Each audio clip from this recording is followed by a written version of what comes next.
day after officers arrested two women at a city council meeting in Sacramento. They are calling the police action over-aggressive, and tonight they're receiving some high-profile support. In my opinion, an overreaction to there's some tension, and I think we went a little too far. KCRA 3's Tom Miller is live at City Hall. And Tom, you talked with two council members who are supporting the women. Rob, council members Steve Hansen and Angelique Ashby say in a public forum people should be able to express their opinions without being arrested. However, police believe these demonstrators went too far. Christina Archiga came to Tuesday's council meeting ready to talk and wasn't letting anyone get in her way. Frustrated by the end of the public comments against a minimum wage proposal, she let her opinion ring out, even after officers told her to stop. Let's go.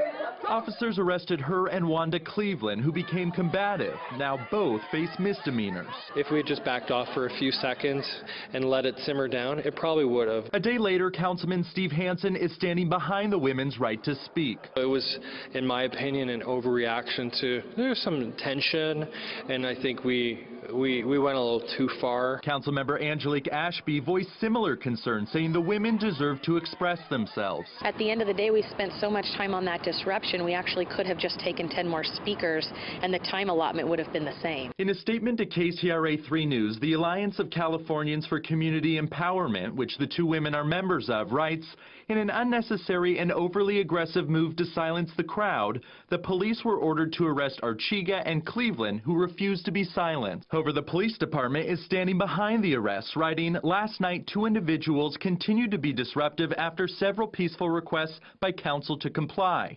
As a result, both subjects were safely removed from council chambers and arrested for disturbing a public meeting. Two outbursts over an emotional issue, an arrest when they refused to stop.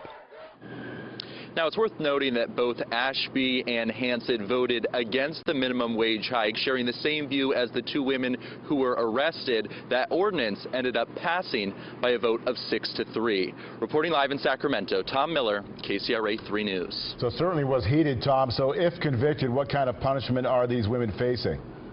Well, this misdemeanor carries up to 6 months in jail, along with fees, fines, and possible community service. All right, Tom Miller in Sacramento. Thanks, Tom. Well, coming up